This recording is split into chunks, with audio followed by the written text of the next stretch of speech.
welcome, dear listeners, to The Haunted Narrator. Tonight, we delve into a spine-chilling tale from the NoSleep subreddit. This story, written by Trash Tia, is about a girl named Brianna whose boyfriends meet brutal and mysterious ends. But as she uncovers the truth, she realizes the horrifying reality about them and herself. Imagine yourself alone, the room around you dark and still, as Brianna's unsettling experiences unfold. The whispers of the past grow louder, and the line between the living and the dead begins to blur. Close your eyes and let the shadows of this tale envelop you. It's me, Brianna, not you. That's what my latest boyfriend told me before walking directly into the path of a truck. There was barely anything of him, just enough to peel off of the sidewalk.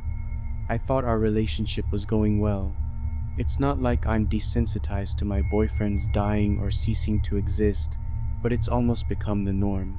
Ben was my first boyfriend in high school and my longest relationship to date. Fluffy-haired Ben with his dimpled grin and freckles. He was the type of guy who should have been popular, but chose to keep to himself. I met him in the principal's office. Ben was being lectured for sneaking around, and I was handing in a late assignment. All he did was wink at me, and I fell hard. We dated for 2 years, and I really thought he was the one. Ben told me he loved me, and every Friday he introduced me to a new restaurant. I was in love. I loved everything about him.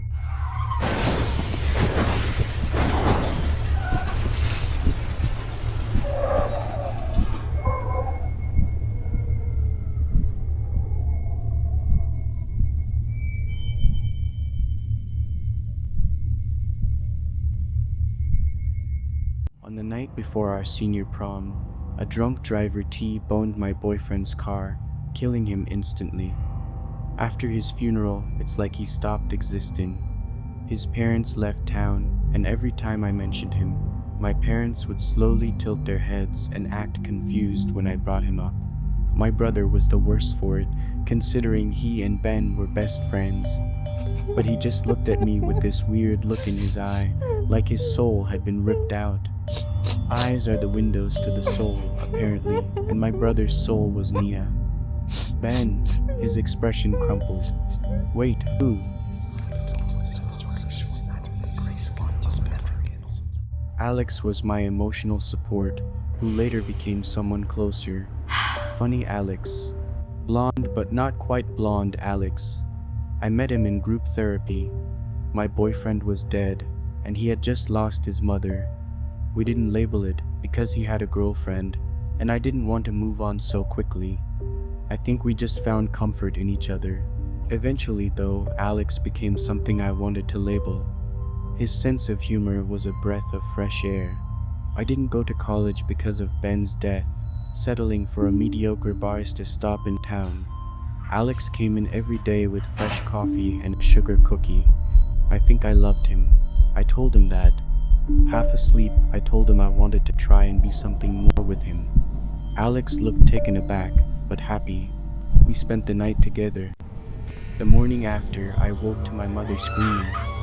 Alex was dead in the bathroom, his blood splattering, staining pristine white. According to the first responders, he died of a self-inflicted head injury. The exact same thing followed. I attended his funeral, and Alex's family disappeared. This time, I went back to his house. But according to a neighbor, his house had been abandoned for 10 years. I had eaten pancakes in his kitchen just days earlier. I broke in to see myself, but my neighbor was right. The hallway was piled with ancient mail and threats of eviction. Alex's room didn't exist. Instead, a storage room filled with boxes. When I got home, my family had already forgotten Alex's existence. The town had forgotten him, and yet his blood still stained my bathroom. Following Alex's death, I was terrified of getting too close to people, but Esme made it hard. She was my third relationship. We met at a bar. I was extremely drunk and convinced I was cursed to kill all of my romantic partners. Esme, cute Esme, crooked teeth and smudged lipstick and warm Esme. Do you know that person you meet and you instantly connect with them? The person you're sure is your soulmate. That was Esme. I told myself I wouldn't get close to her, but I was already talking to this girl, already pouring my life out to her. Esme sat and listened, her chin resting on her fist. She was a first-year creative writing student, and she had a cat called Peanut. I didn't remember much after that. We hit it off, and next thing I know, we're curled up in the back of her car watching Buffy on her iPad. I told her about my exes, and she nodded and smiled, but I don't think she was listening. I told her all of my exes have died, and then been erased from existence. Esme called me cute. She wanted to base a story around the concept, sitting up and grabbing her phone. I have this memory of the girl I fell in love with at first sight. She's nodding along to a Smiths song spluttering from my car radio, typing on her phone. I can hear the tapping of her nails, her lips curving into a smile. I can see the exact moment she gets inspiration, pulling her knees to her chest. She's wearing fishnet tights that are torn, and a jacket that doesn't fit her. She is fucking beautiful, and I don't want to lose her. Alex was beautiful. He had pretty eyes and brown curls that I liked running my hands through. Ben was beautiful.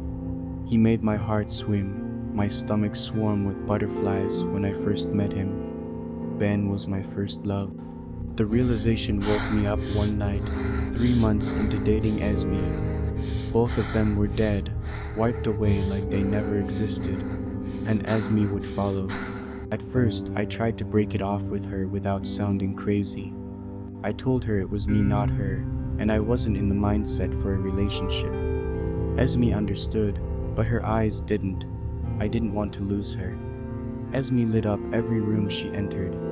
Her obsession with thrifted clothes and badly written poems, and her irrational fear of pandas, made her someone I wanted to be with. So I stayed with her.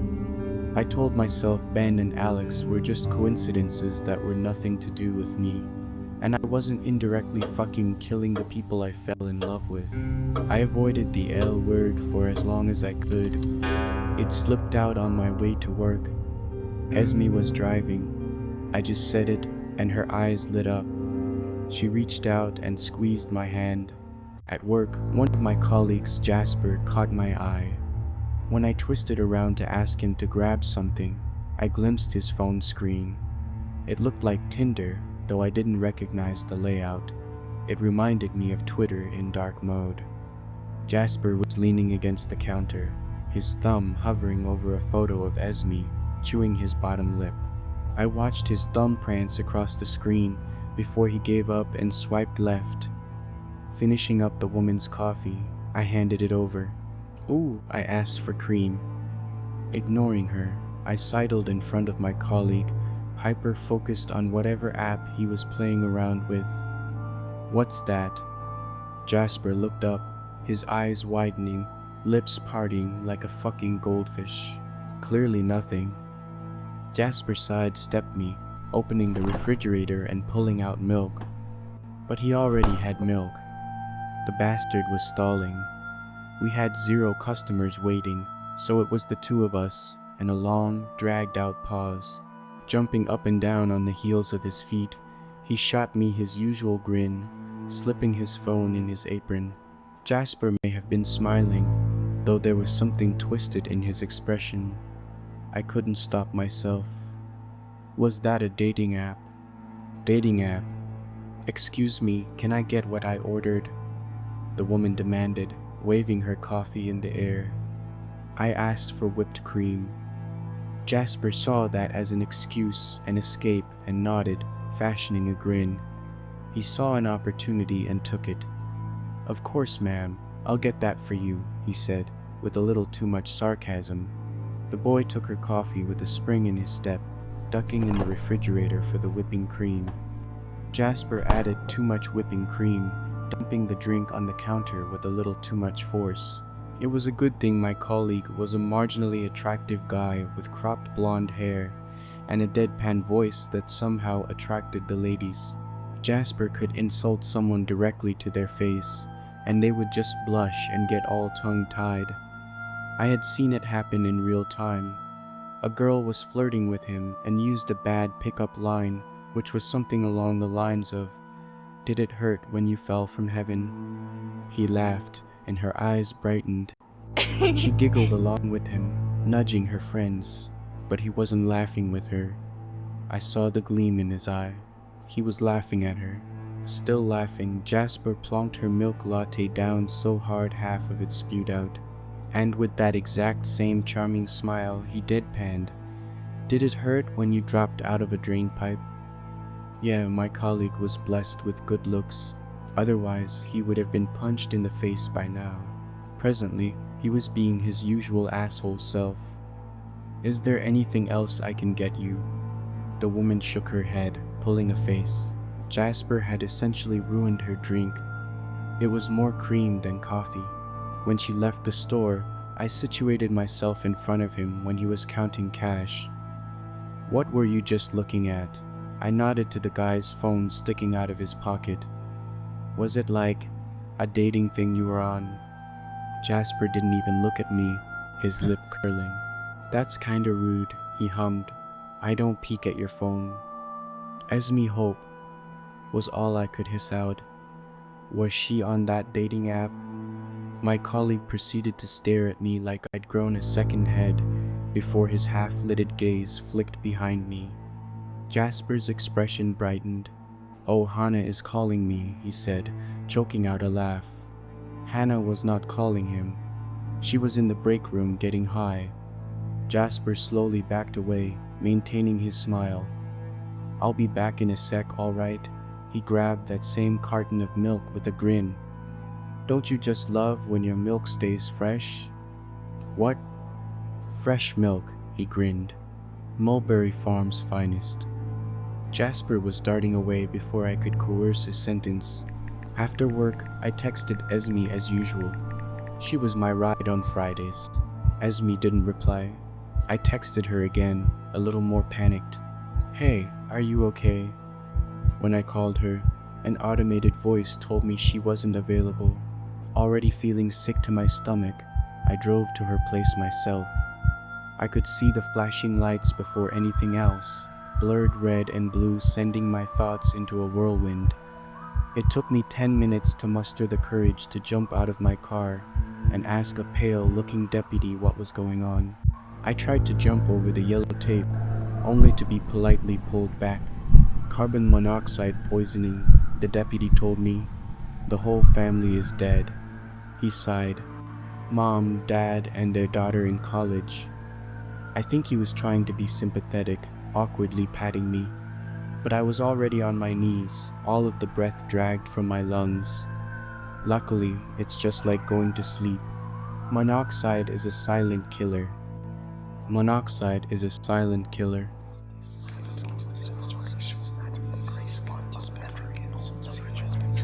Was that the same as, "I'm sorry, Ben was in the wrong place at the wrong time"? And Alex was silently suffering. He did what he thought was best. I didn't go to Esma's funeral. Mom and Dad and Will had already forgotten her, just like the others.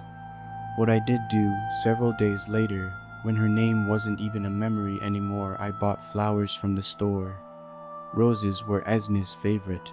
The seller was around my mom's age, a plump-looking woman wearing a floral dress, long red hair tied into a ponytail.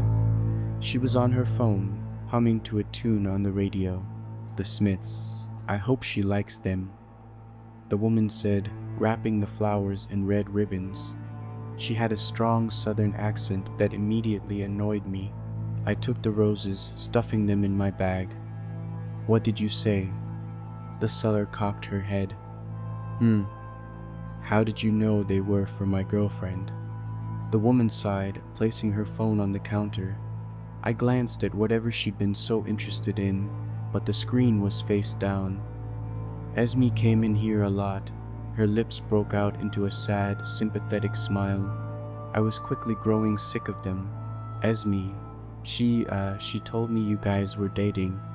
Esme was always buying roses for her room. Sometimes she would stand in here for hours and just stare at flowers.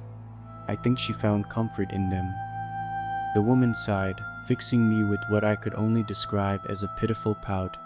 "Erg, I hope you can find the same comfort," she murmured. The seller handed me an extra rose, and I found myself reaching out for it, my eyes stinging. Fuck. I hadn't cracked in at least 15 hours, and that was a record. But now I could feel myself splintering, tears trickling down my cheeks. The flower lady squeezed my hand. "I'm sorry, sweetheart. If it makes you feel better, it's just like going to sleep. Monoxide is a silent killer." Her words were familiar, exactly what the deputy said. Before I could speak, she dumped weed killer on the counter. "Did you know our plant killer is $10.99? Her sudden bout of energy took me off guard. I tried to smile. "I don't want any plant killer." The seller nodded, handing me another rose. "Oh, of course, darling. But it is $5.99, just for today." Something pricked me, and I hissed out, wafting my hand. Damn thorns. I could already see a single spot of blood. I nodded, sucking my teeth against a cry. "Thanks, but I'll skip it this time." I took the roses to what used to be Esme's grave. Now it was an empty headstone with no name, no memories, no flowers, nothing. Just like Alex and Ben, Esme had been reduced to dirt under my feet. I stayed at her grave for a long time, long enough for the sky to grow dark and my thoughts darker. I tried to find a logical explanation for the sudden deaths of the people I got close to, but all I could think of was a curse. So I started Googling curses, leaning against Esme's headstone, my knees to my chest. Had I been cursed? Was my family cursed? According to Google, a cursed object connected with the curse itself, which could be anything. Though I didn't remember visiting any ancient ruins or an old church. With zero answers, I headed home. I passed a guy playing the Smiths in his car. Then a group of older women wearing ripped fishnets. Esme was following me, just like Alex's smell. Fresh coffee and rich chocolate. Ben's cologne filled my car last summer. His favorite band was playing all day on our local music station. I drove around with no destination, listening to each one on repeat until I was losing him all over again. The sweet aroma of flowers followed me all the way home, and I was tipsy on the smell when I found myself face to face with a boy. Under the overexposed streetlight, this guy was almost ethereal, thick brown hair and freckles. He reminded me of Ben, which wasn't fair. I thought I was hallucinating him before he came closer, leading from the shadow. I saw more of him, white strips of something wrapped around his head. Wrong. The word slammed into me when I glimpsed his clothes. Filthy. The guy was wearing a white button-down, a single streak of bright red ingrained into the material. His white pants were torn, glued to his legs. He was barefoot, the soles of his feet slapping on wet concrete. I didn't realize he was in front of me, nose to nose, until he shoved me hard. "Josie." His voice was a whimper, despite his narrowed eyes, his lips twisted into a scowl. He was crying, and had been crying, every heaving sob sputtering from his mouth. The boy shoved me again, and I staggered. His ice-cold breath grazed my cheeks. "What the fuck did you do to my sister?" "Sister?" I whispered. Something wet landed on my cheek suddenly. Rain. I wasn't expecting a downpour. The weather was forecasted to be clear. To my surprise, the guy let out a harsh-sounding laugh. The two of us were slowly getting drenched, but neither of us was making a move to get out of the rain. My hair was glued to the back of my neck, my clothes sticking to me, but somehow I wanted to stay in the rain. It was refreshing. When a thought hit me, telling me to get out of the rain, it was shoved to the back of my mind. The guy spat water out of his mouth, shaking his head like a dog. Of course, he muttered. Drown me out with the rain. I found my voice, my gaze glued to the intense red seeping through the bandage stapled to his head. He looked like he'd escaped an emergency room. I don't know anyone called Josie, I said. I think you've got the wrong person. The guy's eyes narrowed. He stepped closer, grabbing my shoulders, and I noticed how hollow his eyes were, empty caverns carved into his skull. Eyes are the windows to the soul, and this guy was completely soulless. I'm only going to say this once, he whispered. What did you do to my sister? Before I could respond, the guy was being violently grabbed and dragged back. Figures who appeared seemingly out of nowhere. Let me go, he cried out, struggling. You fucking assholes, let me go. His screaming became muffled when his cries were gagged. You promised, he yelled, his cries collapsing into a sob. You said if you took me, she wouldn't get hurt. So, where is she? He met my gaze, his expression crumpling, something inside him coming apart, splintering by the seams. You can't take both of us. This wasn't in the agreement. When he was dragged further back, I noticed a car parked at the side of the road. The boy was pulled inside. At first, he refused, before an extra pair of hands shoved him. You fucking... I heard his fists slamming into the windows. Don't take me back there, please. Just let Josie. His cries once again collapsed into angry muffled screaming, and I felt my hands moving towards my pocket for my phone. This was a kidnapping, right? I was witnessing a kidnapping in broad fucking daylight. A shadow was suddenly in front of me, and I jumped, tearing my eyes from the car. Jasper, my colleague. He was still wearing his apron, and to my confusion, was swinging a carton of whole milk. Sorry, Bree, he winked, speaking in a single breath. As you can see, our friend here had a little too much to drink. I nodded, craning my neck. Jasper stepped in front of me, maintaining a grin. Who is he? This time, I sidestepped away from him, only for him to copy. Just a guy, he said. As you can see, he's a little... Jasper prodded his right temple. Let's just say he's got a few too many screws loose. Jasper laughed, staying stock still, blocking my way. When I made a move to counter him, he stepped in front of me, his eyes hardening. I heard he lost his family a while ago in a... He pretended to think. Oh yeah, a car crash. Maybe a gas explosion. I'm not really sure. I could hear the car behind him, and once again I tried to dart past him. But he was quick to block my way. He was getting closer to me, very subtly backing me in the opposite direction. Anyway, this guy is Kenyan of nuts. Dude still thinks he's got a sister. When I lost patience and shoved him out of the way, the car and the guy was gone. See? Jasper rolled his eyes. He was still holding milk from work. My head spun. It was 8 p.m. We were in a suburban neighborhood, and Jasper was holding half a pint of milk. His apron was stained with coffee, and when I really looked at him, I realized he was out of breath. He was doing a good job of hiding it, exhaling in intervals, swiping at his forehead to clear sweat. When I noticed, he pretended to run his hands through his hair.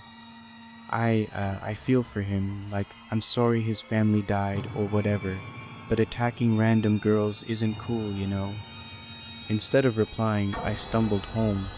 It was sunny, at 8 p.m., and when I took notice, I wasn't even wet. Esme was my last straw. I made a promise to myself to not get close to anyone. The guys and girls I met were friends, and nothing more. Weirdly enough, the only guy I was getting close to was my colleague. I don't know if it was brain damage, or I was finally losing the plot, but Jasper's shameless cruelty towards customers, and that quirk in his lips when he made them cry, was kind of hot. However, he was playing hard to get, and I mean really playing.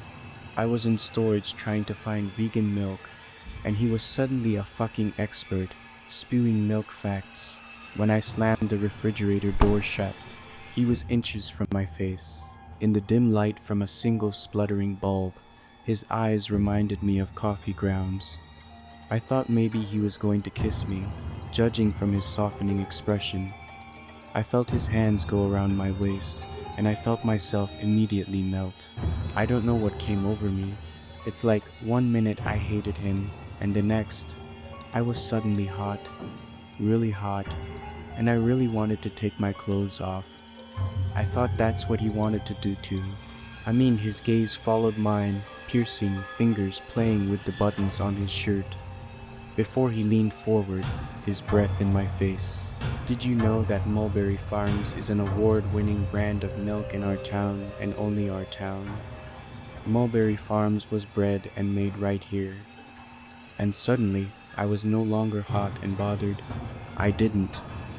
I said, ducking into a crouch to search the shelves.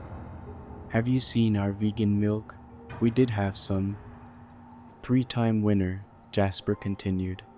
When I jumped up, he stepped closer, and I felt my cheeks spark. His smile was rare. In fact, Jasper was only smiling when he was talking about milk. Mulberry Farms have the best pasteurization.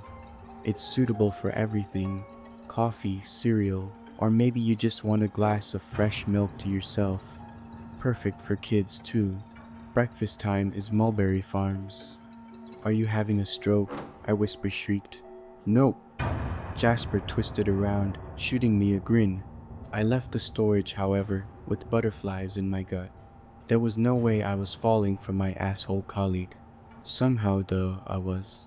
Just standing next to him filled me with electricity.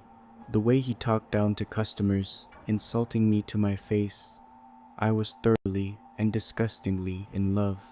I tried to stop myself. I showered in ice-cold water. I ate choked on a ghost pepper. I even asked my brother for advice, who told me to go for it. I told him Jasper had one of several flaws, but this particular one was off-putting. He's obsessed with milk, I told my brother. Harry lifted a brow. Is that a euphemism or... He paused for way longer than necessary. So, your would-be boyfriend has a milk fetish. I left his room before he could take that conversation further. I wanted to say Jasper was the only one who acted weird, but over the next few weeks, I noticed it in quite a few people. I was having breakfast with Mom, and she lifted up the box. Choco Flakes. She blurted, "Aren't they just the best?" I nodded slowly. Yeah, Mom, they're great. I prodded the box with a smile. Only $1.99. There were so many townspeople on their phones. They walked around with groceries or briefcases, their eyes glued to whatever they were swiping through. I was serving an old woman when I caught her phone screen. I could have sworn there was an image of Jasper. She swiped right, and I had a hard time looking her in the eye. The woman was at least in her 80s, and I'm talking can barely walk and needs assistance. Was she seriously hitting up 25-year-old guys? Walking home, everyone was on their phones. I stopped at a crossing, stabbing the red light. It started to snow the second I stepped out onto the road, white flakes dancing in front of me. It didn't even cross my mind that it was almost June. The snow was pretty, accumulating on the ground. Oh shit, sorry. Lifting my head, a guy was standing in front of me, holding an umbrella. I knew him, but not from whatever was trying to pollute my mind. I knew him from a while ago. I knew him from the rain. I knew the bloody bandages wrapped around his head, and soulless, seething eyes I couldn't understand. It was the boy who was dragged away 3 months prior. He looked different. His hair was shorter, his face carved into a thing of beauty. The white strips of gauze bleeding scarlet were gone, his filthy clothes replaced with a white shirt and pants, a trench coat flung over the top. I didn't remember him being this handsome. His dark brown hair had been tamed and curled. It was his expression that sent shivers sliding down my spine. His too wide smile and unblinking eyes made me suddenly conscious of 2 bright lights on the two of us. So bright. Something shattered in my mind, and I was aware of a lot of things. The snow under my feet was too soft. I glimpsed a single streak of red seeping from his nose, his hands trembling around a take-out coffee cup. Behind me, people were staring. I could see a group of teenage girls giggling. "It's him," one of them squeaked. "It's the new love interest." Bree, his grin widened, snowflakes prancing around us. His teeth gritted together. I could tell he hated every word. "Holy shit, long time no see." He held out his hand, and I could see visible pain contorting in his eyes. "Help me." He was screaming through a twinkling smile. "Don't you remember me? It's Sam," he laughed. "From 8th grade." The lights blinked out, and the thought crashed into my mind. Static images filling my head. I shook them away. Oh yeah, it was Sam, my childhood friend, but I didn't reply. Instead of saying, "Sam, it's been so long," I found myself walking, stumbling over to the girls, who were rapidly swiping left on their phones. "What's that?" I demanded in a sharp breath. I grabbed for the phone, only for Sam to step in front of me.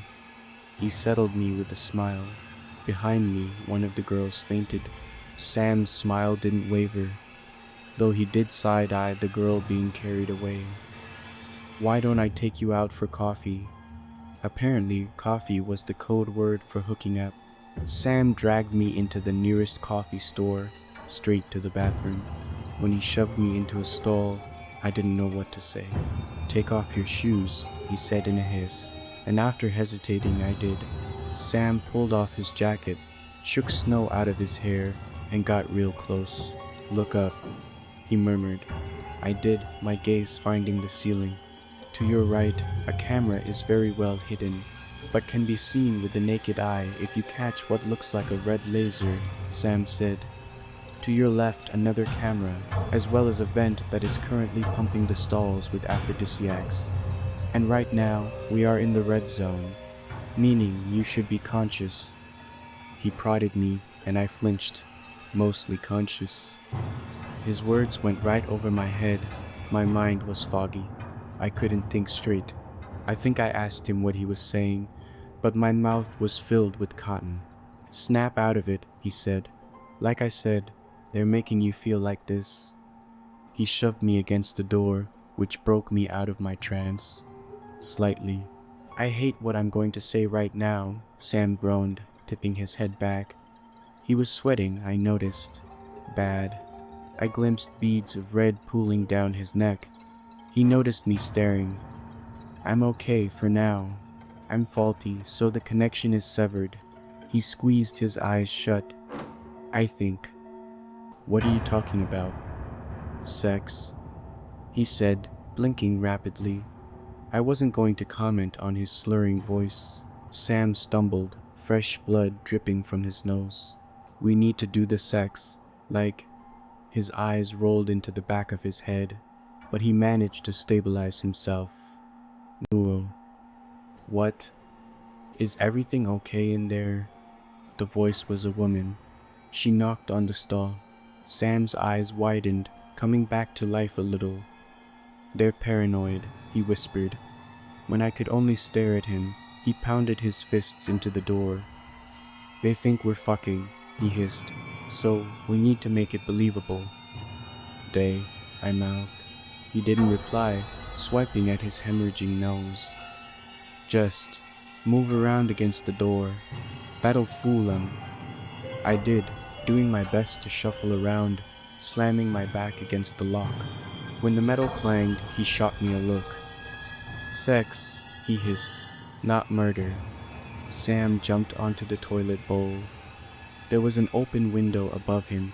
"That's enough," he mouthed, hoisting his way through. He helped me through, and I expected to land on concrete. What I did land on, however, was something squishy, something wet sliding between my bare toes. Looking closer, I recognized the beaded anklet, fishnet tights. Something animalistic clawed from my throat. I was standing on Esme, or what was left of Esme. She was just a torso and legs, the rest of her ripped away like doll pieces. I couldn't see her face. I looked for it, digging through what could only be old flesh and pieces of limbs. I felt suffocated. I grabbed half of Ben's face that had been ripped off, and then Alex's tattooed arm. There was so much of them, piles and piles of the same heads, the same filthy and rotting clothes. I was screaming by the time I shuffled back on my hands and knees, trying to wipe them off of my skin. They were all over me, staining me, painting me. Sam's hands slick with blood gently covered my mouth. "Stay calm, all right," he whispered. "I would tell you everything is going to be okay, but the truth is, it's really not. There's like a 99.9% chance you're going to, understandably, freak out." He pulled me to my feet, letting out a heavy breath. Blinking rapidly, I could only see pieces of people. Legs and heads and torsos all piled into one mass of gore. "We've got maybe 5 minutes before they realize we're not doing the devil's dance," Sam sniffled. "Maybe 10, before my brain short circuits and I bleed out." I didn't know I was hyperventilating until I couldn't fucking breathe. Closer towards the door, and I could hear machinery. I couldn't stop myself. Even when I was aware, I was standing in congealing blood, rotten bodies. The dim light led me into what could only be described as a factory.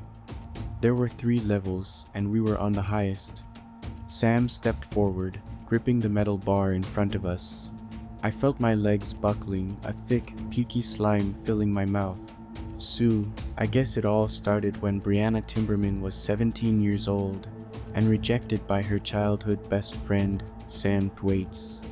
Sam's words collapsed into a low buzzing in my ear. All I could see was a conveyor belt filled with people, boys, girls, but most noticeably Ben's, Alex's, Esme's, and Sam's. But they start as Ben's, Alex's, and Esme's. I could see regular people, their hair stripped away, their skin sliced into, cruelly molding them into the exact same 4 faces. When a large looming needle plunged into the back of an Alex's head, I couldn't not watch. I waited for the guy to wake up, but I don't even think he was alive. He stood unblinking, letting this thing twist and contort his face. And it was then when I realized these things weren't even human. I could see the mechanics built under their flesh, both living tissue and metal melded together. Brianna's father, who is a Lorital on the crazy side, with too much cash and not enough logic, took his daughter's rejection a little too personally, Sam continued. So, he promised his daughter he would find her the perfect match. I started to speak, the words coming out before I could stop them. "My father would never." "I didn't say it was your father," Sam said. His eyes darkened. "Anyway, as I was saying, the townspeople became unhealthily obsessed with who Brianna would choose. So obsessed, in fact, that the girl's day-to-day life was broadcasted across town, while her potential love interests were ranked week after week. First, there was Ben. Sam's smile thinned. Her high school boyfriend. Sam shrugged.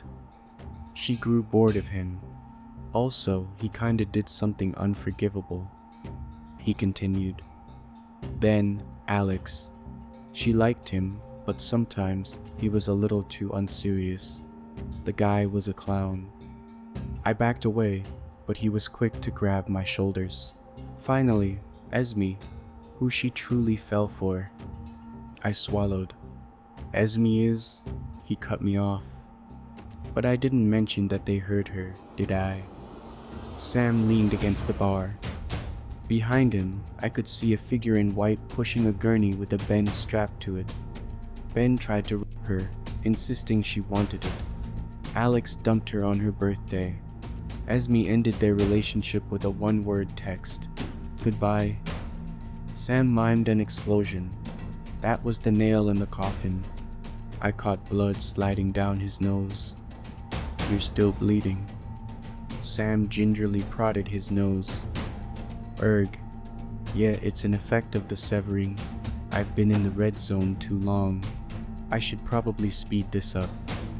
He talked faster, his voice collapsing into a mumbled slur. Brianna couldn't take it. Her best friend was ignoring her. Everyone she had fallen in love with hurt her. Esme wasn't returning her calls. Ben was sleeping around right in front of her, and Alex was still being a clown. Brianna's poor parents found her hanging from her bedroom ceiling fan. I shook my head, my thoughts screaming, "No." He held a finger up to shush me. "Let me talk. Jeez." Sam folded his arms. A grieving father would do anything to avenge his dead child, Buet. Mr. Timberman took finding a perfect match, and the show must go on, a little bit too literally. His sickly smile found me, which also means going stark fucking crazy. The town wanted more of Brianna and her life, so he turned his daughter's failed love life into a town-wide TV show, sending the entire teen and young adult populace into here. He gestured around him, to make the perfect suitors who wouldn't hurt his new Brianna. Something ice cold crept down my spine. He cleared his throat. Mr. Timberman grew, let's say, obsessed with getting revenge on these specific 4 people. So he started killing them. He coughed. "Sorry, us, killing us for the funny haha. Look at how many times I can fuck with them, bit. And then recycling us into someone completely different. Our names are gone. Then our personalities. Finally, our bodies ripped to pieces and sculpted into Brianna's exes." Sam poked me in the cheek. "The cycle continues. They reset your ticker and the town eats it up. They can bring back Esme, Ben, and Alex whenever they want and add curvy balls. Like the bad boy colleague who becomes the fan favorite." Sam's lips curved.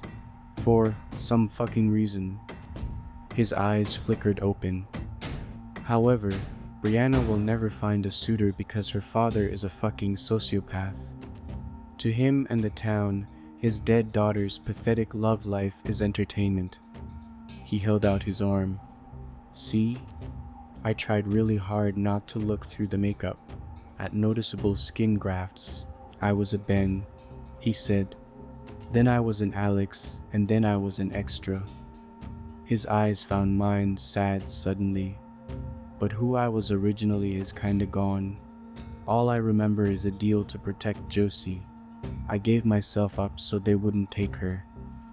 "Your sister," I said. Sam nodded. His earlier words hit me.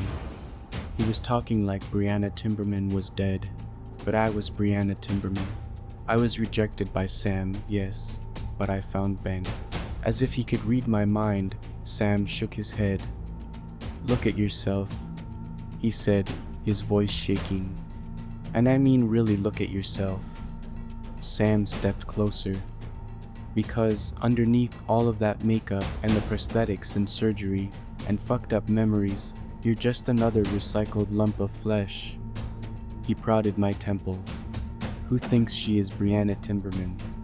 His voice was slurring again, a fresh stream of scarlet seeping down his chin. "Don't you want to know?" His eyes rolled to pearly whites. Before he could finish his sentence, Sam dropped to the ground. I remember warm arms grasping hold of me. Shadows with no faces. They pricked me twice in the back of my neck. A familiar voice in my ear, almost a hiss. "Jasper, you are the worst fucking Brianna." When I came to, I was standing up, somehow. At work. I am Brianna Timberman. The thought floated around in my head, my memory hazy. "Hello?" A man was waving his hands in front of me. "I asked for iced coffee, lady." Jasper was serving another customer. "Bree, wake the fuck up." They were trying to make me think I was hallucinating, which was crazy because my fingernails were still tinted with Sam's blood. The marks he'd left on my wrist when he was yanking me were still there, bruised on my arm. "Bree," Jasper snapped. "Snap out of it and make the dude his drink." "Right." The words slipped out of my mouth. He caught my eye, winking, and Brianna Timberman internally squeaked. I half wondered what he was. Was he recycled or an unwilling performer? Throughout the day, I was fully aware my words were not mine, like I was on autopilot. But not just that, my thoughts weren't mine either. I spent half of my shift staring at my colleague's biceps. During my break, I went into the bathroom and stood in front of the mirror. I am Brianna Timberman, but even when I told myself that, my eyes were too blue, my smile was too perfect, my teeth too white, my shaking hands prodded at my face, at someone else's face. So many faces, so many skin grafts. The thought was violent, sending tremors through me. How many people was I wearing? I started to claw at my arms and legs, my face. How many fucking people had I been? I grabbed a knife and tried to slice at my face, but there was no blood. How could there be no blood? When I got home, I found my family waiting for me. Mom, Dad, and Harry, all of them beaming. Bree, Mom stood up, her lips stretching into a grin. My mouth was already moving, but they were not my words. Mom. I didn't know why she was smiling so much until I saw Sam sitting at our dining room table. His smile was too big. His overexpensive shirt and pants did not suit him and looked fucking gross, but somehow my brain thought it was hot. The worst part is, I couldn't and still can't tell which Sam he was. Was he the guy who told me the horrific reality of my existence? Or was he another recycled, mindless suitor? This is Samuel, Mom said, and Sam slowly stood. He took slow steps towards me and kissed my hand. I saw the slightest smudge of scarlet on his lip, but his eyes were blank. In the corner of my eye, my father's eyes were glittering. "Hello, Brianna," Sam said, and I swore now that I was awake. The walls were wolf whistling, laughing. Ooh, my town is a blip on the map. We're so small, so insignificant. Not even a Google search will find us. I keep thinking if I tear at my skin, I will find who I am underneath. But I'm so fucking scared. I don't bleed. I don't think who I was still exists under so many layers. But even if this is just a cry into the void, please help us. I don't want to be Brianna Timberman.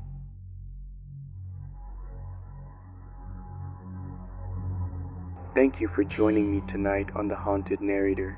If this tale of love, loss, and horrifying truths has left you with a chill, be sure to like, comment, and subscribe for more spine-tingling stories. Remember, the darkness is always watching, and you never know what lurks just beyond the shadows. Until next time, stay haunted, my friends.